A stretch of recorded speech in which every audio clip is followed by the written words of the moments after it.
Hey guys, so as you guys see, I have my beautiful daughter Tati and we're about to do a wig tutorial. This one is by Miss By and it's their 22-inch loose wave 360 glueless lace front, and the color that we have this time is the number 2. As you guys may have remembered, I did do one a couple of weeks ago, so I'm going to try and transform my daughter Tati into me, but not literally into me, you know. So as you guys see, she did cut her hair. She did like the big chop a few days ago because her hair was damaged and she just wanted it to just grow back just really healthy, so she cut all her hair off. So we're going to try out this wig. This is her very first time ever wearing a wig, or she has worn a wig a couple of times, but this is the first time that I'm going to glue a wig on her, and this is the first time that I've ever glued a wig on anyone besides myself. So the first thing that you see me doing is I'm going to cornrow her hair all the way back just so that her wig can lay flat and neat and flush to her head. You know what I mean? She's kind of like surprised that I could braid her short hair, and I'm trying to tell her like it's not that short. This is definitely braidable hair. Now if you guys are not aware of Miss By, they have some really cool nice wigs. The one that I have is identical to Tati's, except for it's a little bit darker. She wanted something more or less like her hair color, so we did get the number 2, and I do believe it's 150% density. There are 3 combs in the front and a comb and an adjustable strap in the nape, and as you guys know, it is a 360, so you can definitely put it up in a ponytail, a bun, and stuff like that. However, you can only part it in the front, so just be aware if you're trying to part that baby all the way down the middle, then you better get a full lace. But you can definitely check out missby.com. They have some great wigs. I absolutely love mine. I still am rocking it. Actually wore it while I was in New York, and I absolutely love it. So yes, as you guys see, we have a little visitor, which is my grandson Tinky, Tati's son. So I'm almost done braiding her hair, and I'm just going to put some black rubber bands at the bottom so that way her hair stays tight, and I'm just going to kind of like gather them all together and braid it kind of like together, and then I'm going to put another rubber band and leave it in the middle. So the first thing I'm going to do to her is remove some of her makeup from her hairline and a little bit past that or down below that, just because I just want to make sure that I have enough room and space to work with the glue and the tape. So back in the days, we used to do this. This is the stocking cap method. This is nothing new. I used to do this back in the days, and you guys see I had to kind of like rough her up. So I'm going to use the top guard first. Top guard is a skin barrier. It also allows your wig to adhere to your skin a lot better, meaning when it's hot and humid outside, if you use a skin protectant like Top Guard, there is different brands like oh god, I just can't think of them offhand, but if you look up skin protectants, you will see them on like Amazon. I've had this one for a couple of years, but you only need a little bit. It takes about a minute or 2 to dry, and once it's dry, it'll leave like a barrier on your skin. It's great to protect your skin, but it's also great to adhere the wig. So what I'm using is my wig glue. This is not hair gel or anything like that. This is actual wig glue. It's not the it's the Aquabond. I'm using Aquabond. It's a very strong glue, and it's particularly for wigs. It kind of smells like Elmer's glue, but it is only for wigs and toupees and mustaches. So I'm going to use and spread it on the stocking cap with a makeup brush and just do it evenly.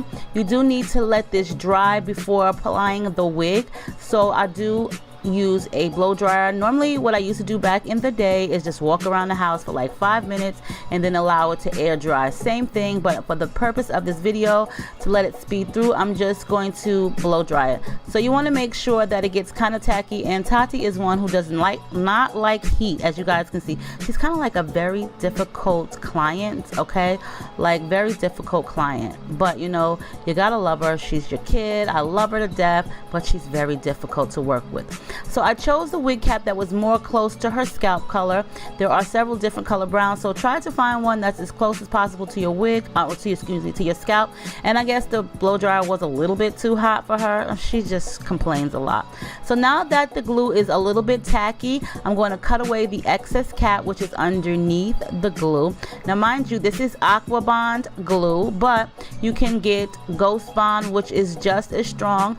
I'm not really sure of any particular website websites, but I do know that you can get the Aqua Bond from Amazon. It's about $20 and it's a really good glue adhesive. I wouldn't say messing with those Salon Pro, those clear glues that you can get from the beauty supply store, because they're trash.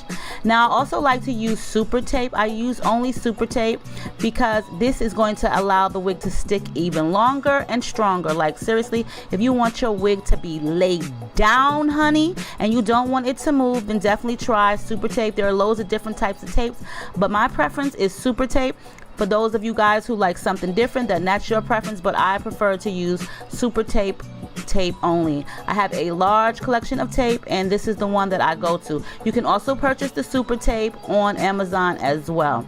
So we're going to put this wig on. We're going to leave it right here and not too far down, because you know I'm going to adhere the tape still, or just kind of like I have to remove the strips from the tape. But when you apply the wig tape, you need to make sure that the back end is facing your forehead, meaning the portion with the name super tape all on it, that is the portion you want to peel off first, unless you're not trying to take it off. So as you guys see, I do use a tweezer to remove the tabs of the tape, and I'm just going to gently pull this down onto her head, you know, just a little bit gently. And I'm going to take my rat tail comb and I'm just going to smooth the wig cap down onto her, or the wig onto her head. Now, as you guys see, the lace of the wig is a little bit too light. This was like a light brown. I should have got a medium brown. I don't even recall even asking for a particular color, but you know, it is what it is. Now, the ear tabs on most lace fronts are just a little bit too much for people. So 9 times out of 10, a lot of us do remove the ear tabs just by cutting them off. This just gives a better look, a better fit. You know, nobody has like sideburn ear tabs on their face, so I always remove mine.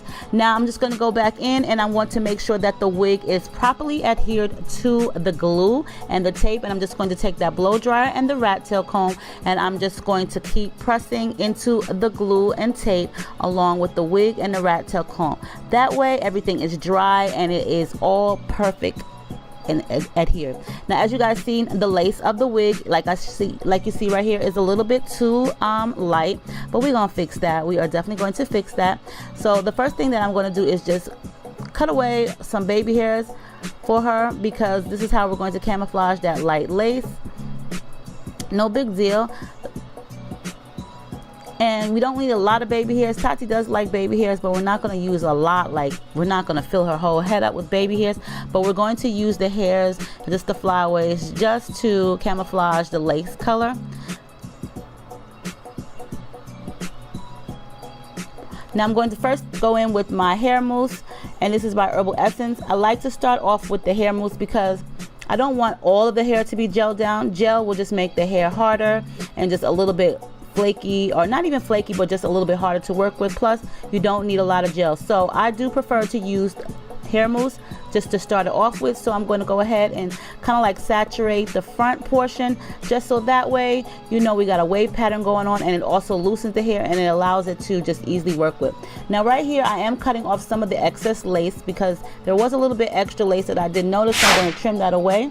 And now I'm going to take my toothbrush and I'm going to start forming some of the baby hairs and hairline. But the first thing I'm going to do is I'm going to use a little bit of my Gorilla Snot Gel along with the hair mousse. So using the hair mousse, majority of hair mousse versus hair gel, just makes the process a lot easier. As you guys can see right here, it'll also make the hair look a little bit more wavier, and it'll also make it look a lot better opposed to being like stiff and weighed down. So I do like to use hair mousse first, and I'm just gently, you know, brushing the hair into and just applying some more hair mousse right onto the hairline.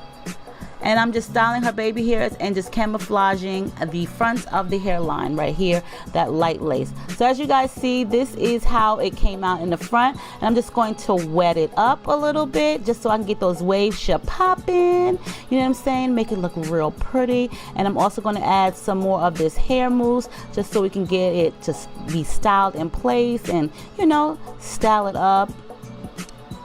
Now normally people would use a headscarf to tie their baby hairs down with. I don't really like to use headscarves to tie my baby hairs down and make the hair look better. That to me flattens the hair and it just takes away from the wig. So what I do is I take my blow dryer out, as you guys see right here, and I'm just going to blow dry the baby hairs down. And I'm also going to blow dry the hair in the front where I've applied that mousse. So that way the hair is styled, it'll stay styled, it's not smashed down. Normally when you use the headscarves, it smashes it down, it also smashes the top of the wigs down. So I don't prefer using any type of headscarf. Now because the lace is still a little bit light, I'm just going to use some of her pressed powder and just camouflage it a little bit better. I like to use a little brush. It's kind of like painting to me. It's a form of art. By the time I'm done with this, it's going to look amazing. I do like the hair. It's very pretty. It's very, you know, just soft, and the density is perfect. Tati loved the wig once I put it on her. She took pictures and she absolutely is in love with it, and I like it a lot on her too. You know what I'm saying? So hey, you know what I'm saying? I'm glad that she liked it, especially because it's the first time for her to get any wig adhered to her. So it came out really pretty. I like the way the baby hairs are laying down, and she still has the wig on to this day. So she's had this wig on for, actually, by the time you guys see this video, well, it'll probably be like 4 or 5 days. The wig has not moved at all. That is the reason why I prefer the glue and the tape over versus got to be gel, because if you want to keep the wig on, then definitely try out Aqua Bond or Ghost Bond along with some super tape. Girl, your wig will be laid down. Now this is the cool part about the wig, because you can put it in a ponytail, a side ponytail, and what have you. I'm so glad that Tati likes her wig, especially because it's the first time being bonded down. So thank you. Make sure you check out Miss Bye, and I'll see you guys soon. Subscribe, like, comment, share this on all your social media. This is the Wig Slayer, the OG, the original, before all of you guys, just FYI. So, peace from the Middle East. That looks pretty. I love you.